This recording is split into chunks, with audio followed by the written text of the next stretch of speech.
Hello everyone. Today we will discuss the agronomy and the chapter related to agronomy which today we are going to discuss. And the first we are going to discuss about the cropping pattern and cropping system. There are various cropping system and pattern used in agronomy or in agriculture. First is shifting cultivation.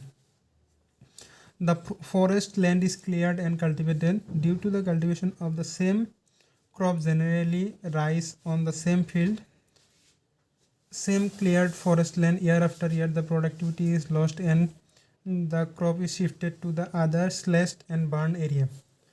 तो shifting cultivation में क्या करते हैं, generally forest area को clear कर दे देते हैं, burn करते हैं और उसके बाद वहाँ पे कल्टीवेशन करते हैं और जनरली सेम क्रॉप ही ग्रो किया जाता है ईयर आफ्टर ईयर.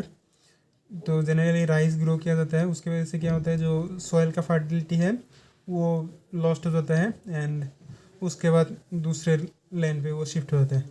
मान लीजिए कि ये एक फॉरेस्ट एरिया है, तो यहाँ पे इतना एरिया उन्होंने जला के क्लियर करके यहाँ पे राइस कल्टीवेशन किया.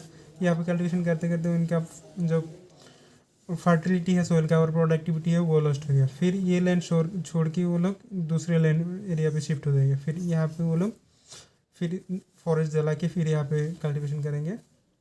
तो यही है shifting cultivation. Here same crop is grown year after year in case land is rotated but crop is fixed, therefore it may also called the land rotation. इसमें क्या करता है कि जो लैंड है वो चेंज करते रहते हैं पर क्रॉप जो है वो सेम रहते हैं. ये जो ऑपोजिट है क्रॉप रोटेशन में. क्रॉप रोटेशन क्या होता है, सेम लैंड में क्रॉप को चेंज करते हैं और शिफ्टिंग कल्टीवेशन में सेम क्रॉप रखते हैं, जनरली राइस क्रॉप रखते हैं और इसको मतलब लैंड को चेंज किया जाता है. एक बार इस लैंड पे, एक बार यहाँ पे, एक बार यहाँ पे. फिर जब घूम घाम के कुछ साल बाद यहाँ पे फिर फर्टिलिटी रिस्टोर्ड हो जाएगा, फिर यहाँ पे आ जाएगा, फिर ये पैटर्न घूमता ही रहेगा. Shifting of land hence called shifting cultivation. Land को शिफ्ट किया जाता है इसीलिए इसको शिफ्टिंग कल्टीवेशन किया जाता है. और इसको झूम कल्टीवेशन भी किया जाता है, मतलब बोला जाता है, झूम कल्टीवेशन भी बोला जाता है इसको. जनरली जो नॉर्थ ईस्टर्न स्टेट है वहाँ पे झूम कल्टीवेशन बोलते हैं इसको. It causes soil erosion. ये सॉइल इरोजन को कॉज करते हैं. And practice in north eastern state of India, Chota Nagpur, plateau of Jharkhand and MP and hills of area. Generally इस एरिया पे ये शिफ्टिंग कल्टीवेशन किया जाता है. तो नेक्स्ट आते हैं हमारा land rotation, crop rotation. Crop rotation is about the reverse of land rotation. ये लैंड रोटेशन का ऑपोजिट होता है. इसमें क्रॉप फिक्स रहता है और लैंड फिक्स रहता है और क्रॉप को रोटेट किया जाता है year after year. On certain land repeated cultivation of crop and fellow land in certain sequence is called crop rotation.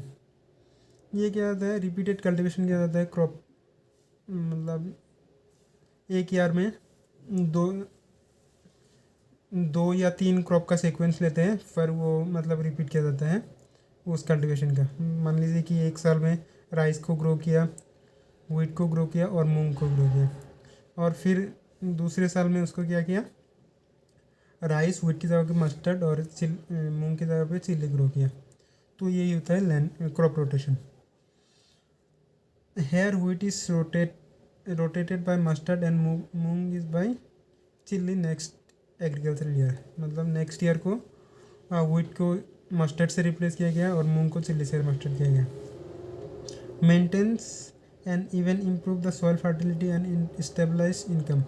ये सॉइल फर्टिलिटी को मतलब इम्प्रूव करता है और इनकम को स्टेबलाइज करता है. मान लीजिए कि एक साल में 2-3 क्रॉप ग्रो किया, उसके बाद फिर क्रॉप को चेंज किया, फिर मतलब अगर कुछ मान लीजिए कि चिल्ली का प्राइस अगर कम मिल गया, इसमें लॉस भी अगर हो गया, तो इनसे वो मतलब एक स्टेबल इनकम रहता है, क्योंकि मतलब सेम क्रॉप ही ग्रो नहीं किया. मान लीजिए कि अगर मतलब पूरा साल राइस ही ग्रो किया, तो राइस में अगर कुछ फेमाइन आ गया कुछ, या फिर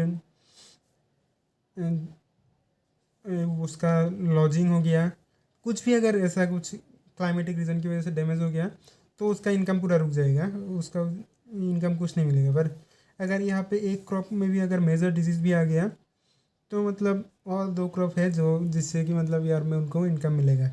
तो यही मतलब इनकम को स्टेबलाइज करते हैं। It check soil erosion and conserve moisture, ये मतलब सॉइल इरोजन को प्रिवेंट करता है और मॉइस्चर को कंजर्व करता है। Ensures balance program for work throughout the year, ये मतलब पूरा ईयर में एक बैलेंस वर्क रहता है कि ऐसा नहीं कि मतलब ईयर के कुछ मान लीजिए एक साल के 3 महीने में ही कुछ इनकम हुआ या काम रह गया, काम करना पड़ता है और बाकी पूरा लैंड पर पड़ा रहता है, तो ऐसा नहीं है। Suitable crop rotation is key of modern scientific agriculture which aims to produce maximum yield by maintaining soil productivity, ये मतलब एक की है जो मतलब मॉडर्न साइंटिफिक एग्रीकल्चर का, तो इसी से हमारा जो मैक्सिमम यील्ड पाया जा सकता है और सॉइल का प्रोडक्टिविटी भी मेंटेन रहेगा। अगर वो शिफ्टिंग कल्टीवेशन या सेम क्रॉप बार बार ग्रो किया तो उसका सॉइल का प्रोडक्टिविटी भी लॉस हो जाएगा और वो सस्टेनेबल नहीं होगा और यील्ड में भी उसका इफेक्ट आएगा। उसके बाद आ गया हमारा सस्टेनेबल एग्रीकल्चर और eco farming. The concept of sustainable agriculture has come up because yield from modern farming technique reaching the plateau and environmental problem due to excessive use of chemical and fertilizer and pesticide residue in food chains। जो हमारा क्या है, जो हमारा yield जितना हम maximum ले सकते थे तो मॉडर्न फार्मिंग में हमारा वो उतना हमारा प्लेटू आ गया कि मतलब उससे ज़्यादा और हम यील्ड नहीं ले सकते उस क्रॉप से। और एनवायरमेंटल कंडीशन भी बढ़ रहा है कि मतलब हम ज़्यादा से ज़्यादा केमिकल फर्टिलाइज़र और पेस्टिसाइड यूज़ कर रहे हैं, तो इसकी वजह से हमारा फूड चेन में उसका रेजिड्यू हमारा फूड चेन में इनकॉर्पोरेट हो गया, तो हमारा हेल्थ के लिए भी वो मतलब सस्टेनेबल नहीं है। तो इसीलिए हमें ये जो हमारा फर्टिलाइज़र केमिकल इंटेंसिव एग्रीकल्चर से हमें सस्टेनेबल एग्रीकल्चर की तरफ जाने की ज़रूरत है हमें। नेक्स्ट हमारा sustainable agriculture is that form of farming which produces sufficient food to meet the need of present generation without eroding the ecological asset and productivity of life supporting system of future generation. तो हमें हमारा जो resources है उनको हमें इस तरह से मतलब सफिशिएंटली यूज़ करना है ताकि हमारा जो प्रेजेंट जनरेशन का नीड जो है वो फुलफ़िल हो और जो हमारा फ्यूचर जनरेशन है उनके लिए मतलब हमें वो रिसोर्स ऐसे छोड़ जाना है कि मतलब वो लोग अपना भी मतलब नीड को फुलफ़िल कर सके। अगर हम जो हमारा इकोलॉजिकल एसेट है और प्रोडक्टिविटी ऑफ सॉइल हम डिग्रेड कर देंगे तो हमारा तो मतलब चल जाएगा, फिर फ्यूचर जनरेशन के लिए मतलब बहुत दिक्कत हो जाएगी। तो इसीलिए हमें वो अप्रोच लेना चाहिए कि मतलब हमारा भी नीड फुलफिल हो और फ्यूचर जनरेशन का जो रिसोर्सेस है उनको भी हम इरोडेट ना करें या पॉल्यूटेड ना करें, क्योंकि वो लोग भी अपना प्रोडक्शन ले सके वैसे हालत पे छड़ के जाना है। Natural farming is excellent illustration of sustainable agriculture. जो नेचुरल फार्मिंग है वो मतलब एक एक्सेलेंट एग्जाम्पल है जो हमारा सस्टेनेबल एग्रीकल्चर का। जो नेचुरल फार्मिंग वो होता है जहाँ पे हम बाहर से कुछ भी इनपुट नहीं डालते हैं, जो हमारा फार्म का जो वेस्ट निकलता है जो मैन्योर फर्टिलाइज़र वगैरह, तो हम फार्म का चीज़ ही मतलब उस फार्मिंग में यूज़ करते हैं, वो होता है नेचुरल फार्मिंग। और ऑर्गेनिक फार्मिंग मतलब उसमें हम कुछ केमिकल का यूज़ नहीं करते हैं, पर हम बाहर से मैन्योर या बायो फर्टिलाइज़र वो सब हम ऐड कर सकते हैं। तो जो नेचुरल फार्मिंग है उसके हम बाहर से कुछ भी अप्लाई नहीं कर सकते। तो ये मतलब एक एक्सीलेंट एग्जांपल है हमारा सस्टेनेबल एग्रीकल्चर का। It also known as ecological farming और इको फार्मिंग और ऑर्गेनिक फार्मिंग और पर्माकल्चर। तो इसको मतलब इकोलॉजिकल फार्मिंग भी बोला जाता है, इको फार्मिंग भी बोला जाता है, ऑर्गेनिक फार्मिंग भी बोला जाता है और पर्माकल्चर भी बोला जाता है। It is eco farming because ecological balance is given importance, and organic farming is because organic matter is the main source of nutrient in management.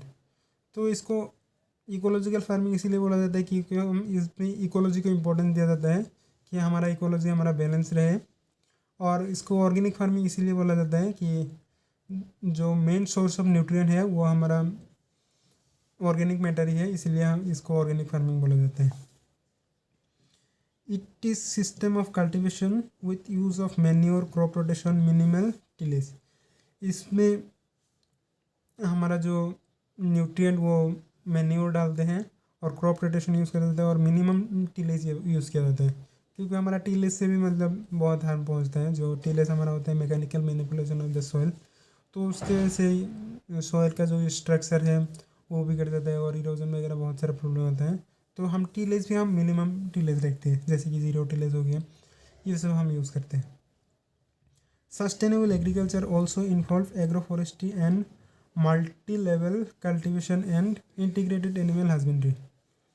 तो सस्टेनेबल एग्रीकल्चर में हम क्या एग्रो फॉरेस्ट्री में को भी इनकॉर्पोरेट करते हैं, multi level cultivation and integrated animal husbandry, मतलब हम फॉरेस्ट्री भी ग्रो करते हैं, क्रॉप भी कल्टिवेशन करते हैं और एनिमल हस्बेंड्री करते हैं, और एलाइड जो फार्मिंग है वो सब भी इनकॉर्पोरेट करते हैं, जैसे कि बी कीपिंग हो गया, सेरिकल्चर, लैग कल्चर, इस सब इनको भी हम इनकॉर्पोरेट करते हैं हमारे सस्टेनेबल एग्रीकल्चर में। The term sustainability denote the characteristics of process that can be maintained indefinitely, and sustainable use of the ecosystem is referred to the use of the system without impairing the capacity of the renewal and regeneration।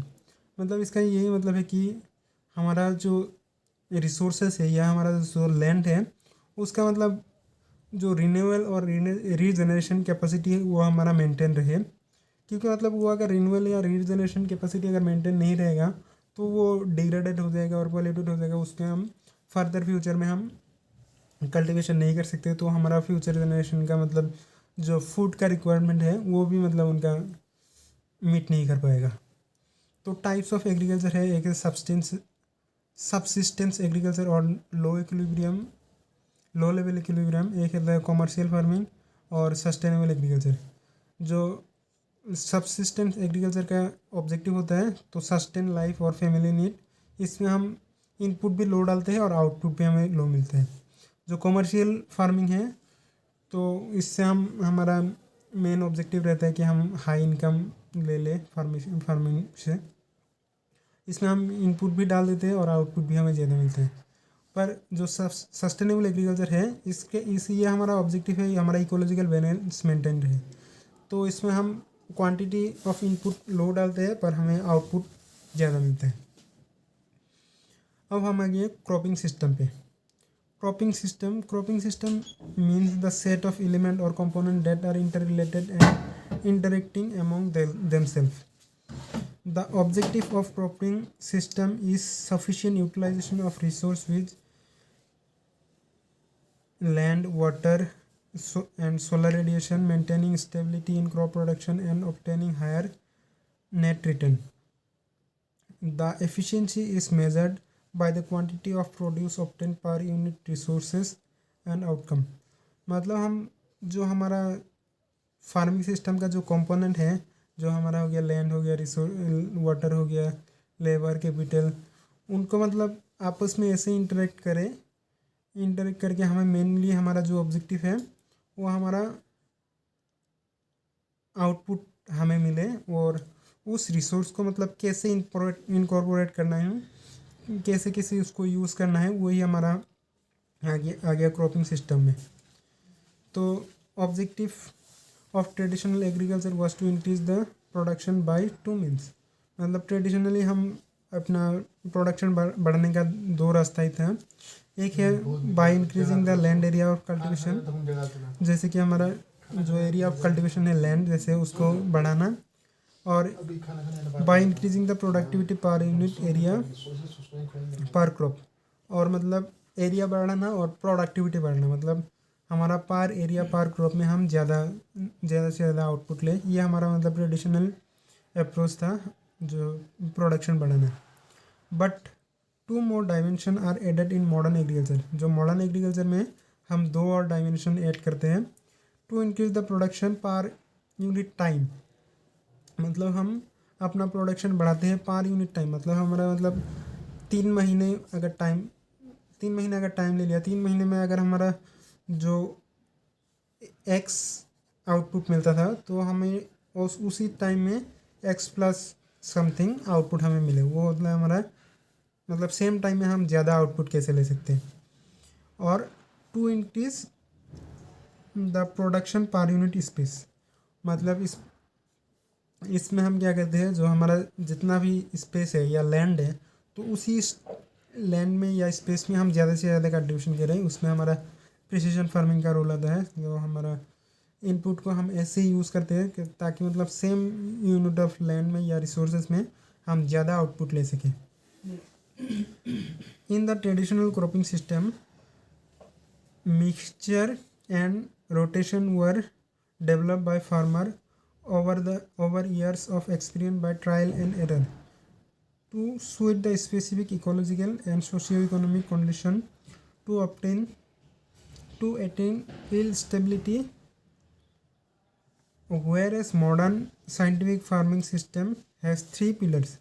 मतलब जो traditionally लोग मतलब trial and error से मतलब वो अपने से कोशिश करता था कि कैसे हमारा जो स्पेसिफिक इकोलॉजिकल और सोशियो इकोनॉमिक कंडीशन हमारा जो वो स्टेबल रहे, तो वो लोग अपने से ट्राई करता था। मतलब नए नए अप्रोच लगाता था कि कौन सा अप्रोच से हमारा जो आउटकम मिले, जो हमारा ecological and socio economic stability है वो मेंटेन रहे।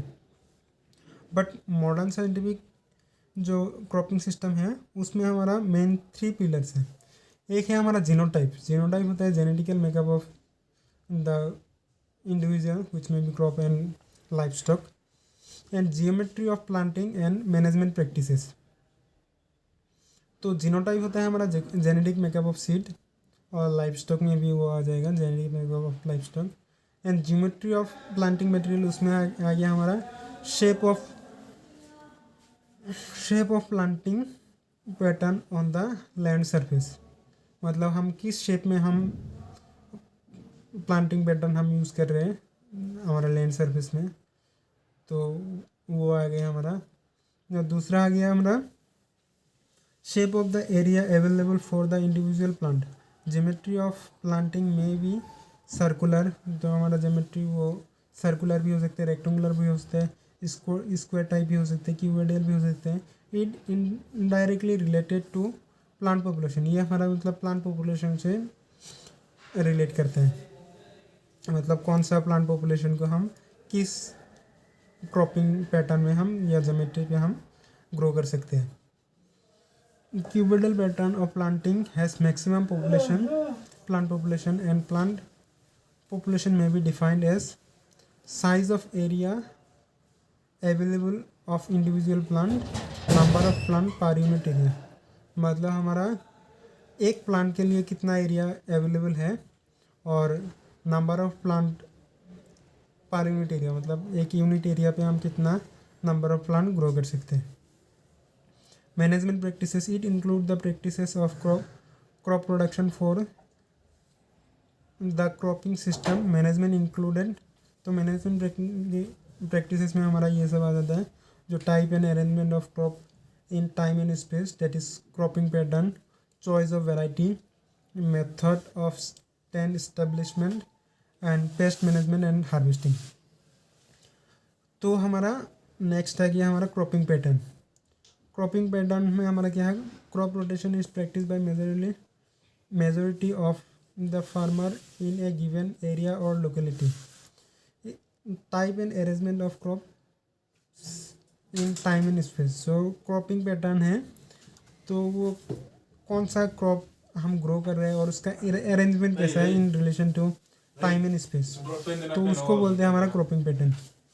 It is the yearly sequence, मतलब हर एक साल में उसका सीक्वेंस कैसे रहता है, और स्पेशल अरेंजमेंट ऑफ क्रॉप और crops follow on A given area. मतलब किसी एक एरिया में उसका ईयरली सीक्वेंस क्या रहते हैं, जैसे कि यहाँ पे हम देख रहे थे जो राइस ग्रो किया, व्हीट ग्रो किया, मूंग ग्रो किया, उसके नेक्स्ट में राइस, मस्टर्ड, चिल्ली, तो उसका ईयरली सीक्वेंस कैसा है और स्पेशियल अरेंजमेंट, तो उनका अरेंजमेंट कैसा है, ये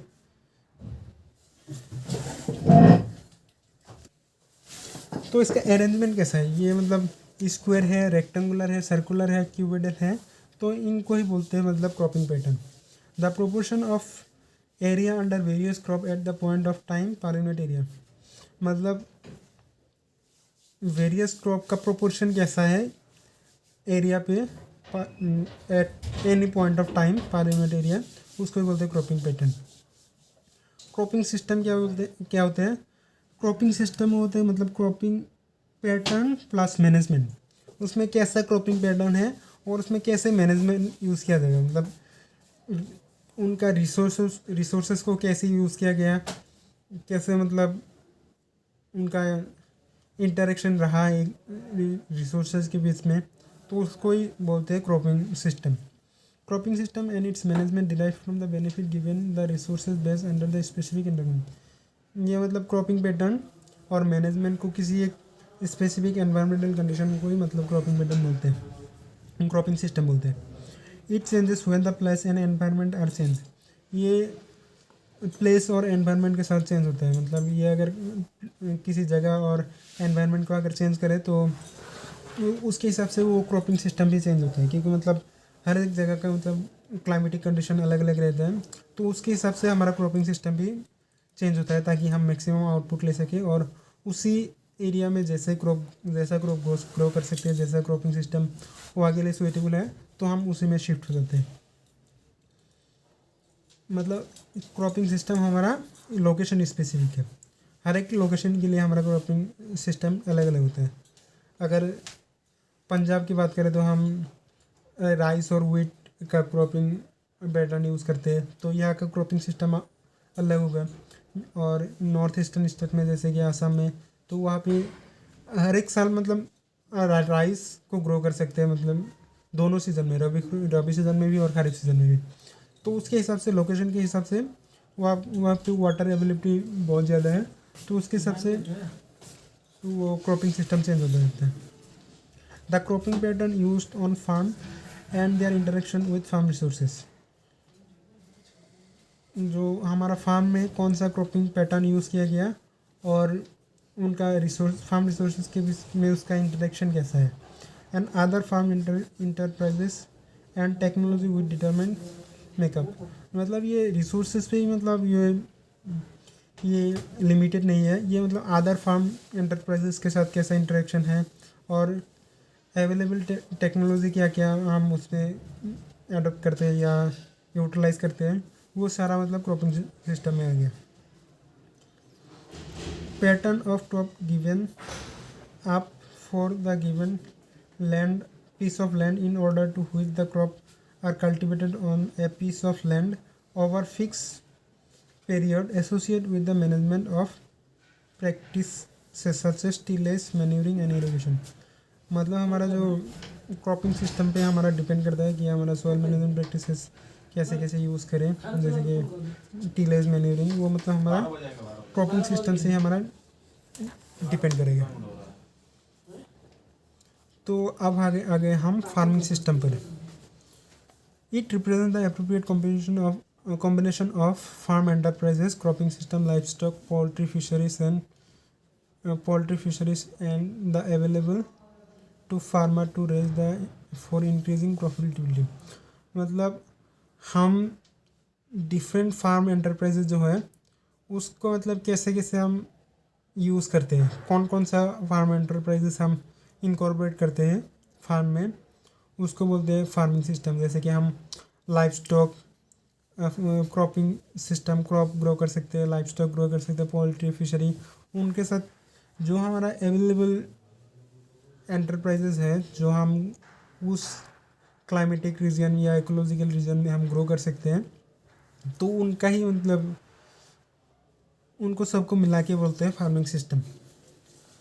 the term farming system and mix farming are interchangeably used but have some subtle difference. जो फार्मिंग सिस्टम है और मिक्स्ड क्रॉपिंग है, इसको मतलब इंटरचेंजेबली यूज़ करते हैं, बट इनके बीच में डिफरेंस रहता है। जो फार्मिंग सिस्टम है उसमें क्या करते हैं, मैनी एंटरप्राइजेस आ सकते हैं, जैसे क्रॉपिंग सिस्टम आ सकता है, लाइफ स्टॉक आ सकता है, पोल्ट्री आ सकता है, फिशरीज आ सकता है, फॉरेस्ट्री आ सकता है। तो वो सारे को मतलब मिक्स करके हम क्रॉपिंग फार्मिंग सिस्टम बोल सकते हैं। पर मिक्स्ड फार्मिंग में क्या होता है वो हम आगे देखते हैं। Defined as the system of farming on a particular farm, it include the crop production, raising livestock, poultry, fisheries, and beekeeping, etc., to sustain and satisfy as many needs of the farmer as possible. तो इसमें भी क्या करते हैं हम, जो हर एक particular farm को मतलब हम इंक्लूड करते हैं, जैसे crop production, raising of livestock, poultry, fisheries, bee keeping. इसका हमारा ऑब्जेक्टिव क्या रहता है, sustain and satisfy as many needs of farmer as possible. मतलब हमारा जितना नीड्स है उन सबको हम सेटिस्फाई करने की मतलब कोशिश करते हैं। The objective of mixed farming is subsistence while higher profitability without altering the ecological balance is important in farming system. जो हमारा मिक्स्ड फार्मिंग है उसमें हमारा क्या मेन ऑब्जेक्टिव रहता है कि हमारा हायर प्रॉफिटेबिलिटी हो, हमारा मेन मोटिव रहता है हमारा प्रॉफिट। बट फार्मिंग सिस्टम में क्या करते हैं, जो इकोलॉजिकल बैलेंस है उनको इम्पोर्टेंट दिया जाता है। Cropping system is an important component of